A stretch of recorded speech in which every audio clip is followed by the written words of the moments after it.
चलिए देखिए सवाल उठाते हैं। क्वेश्चन नंबर 18 सदिश राशियों से है। ठीक है जी। क्वेश्चन नंबर 18 पूछा गया है कि यदि त्रिभुज ABC में यदि क्रम में दिया जाए तो निम्नलिखित कथनों पर विचार करिए और उसमें कौन सा कथन सत्य है।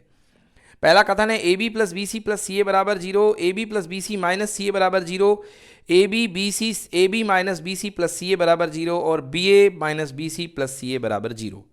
एक मैं आपको लॉ भी बता दूंगा इससे, जिसका नाम है पॉलीगन लॉ। कौन सा लॉ?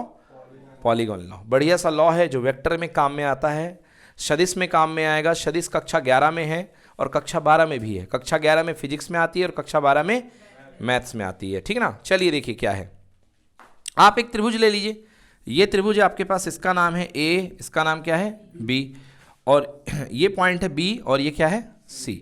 आपको याद होगा मैंने आपको पढ़ाया था सदिश के त्रिभुज नियम में कि अगर दो सदिशें किसी त्रिभुज की लगातार दो भुजाओं को व्यक्त कर रही हैं, हाँ या ना, तो जो तीसरी भुजा होती है वो इन दोनों का क्या होती है? योग, परिणामी होती है, योग होती है, परंतु उसकी दिशा क्या होती है? शुरुआत से लेके अंत तक विपरीत दिशा में। बोलिए ऐसा नो। तो मैं क्या लिख सकता हूं? मैं लिख सकता हूं कि जो AC सदिश है वो AB सदिश और BC सदिश का क्या है भैया? योग है। AB सदिश और BC सदिश का क्या है? योग है। अब आइए हम AB सदिश को इधर ले जाते हैं, AC सदिश को। तो AB सदिश प्लस BC सदिश और माइनस AC सदिश बराबर इधर क्या बचेगा? 0 नहीं बचेगा, 0 सदिश बचेगा। क्या बचेगा? 0 सदिश। अब माइनस का AC मतलब AC का नेगेटिव, AC का क्या CA नहीं कहलाएगा? तो AC का नेगेटिव सदिश, विपरीत सदिश क्या कहलाएगा? CA। तो मैं क्या लिख सकता हूं? AB सदिश प्लस BC सदिश और प्लस कितना?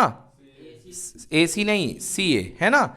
AC का विपरीत, AC का negative of AC, negative of A से लेके C है उसका नेगेटिव। ठीक है जी। तो नेगेटिव रास्ता क्या हो जाएगा? C to A। आंसर कितना? 0 सदिश। तो करेक्ट आंसर देखिए बेटा AB plus BC plus CA equal to 0।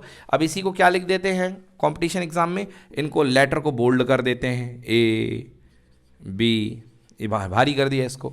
ये भी सदिश हो गया, प्लस BC ये भारी कर दिया इसको, और प्लस कितना? CA ये भी बोल्ड कर दिया। बोल्ड मतलब सदिश, और 0 भी तो सदिश है तो 0 को भी बोल्ड किया होगा।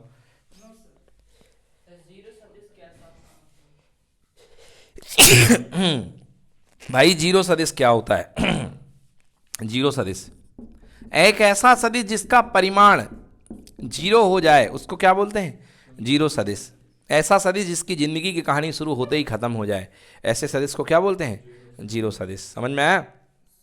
तो 0 सदिश का परिमाण 0 होता है। अब जिसका परिमाण 0 है तो उसकी दिशा क्या बताओगे? तो इसकी दिशा क्या होती है? अनिर्धार्य। क्या होती है?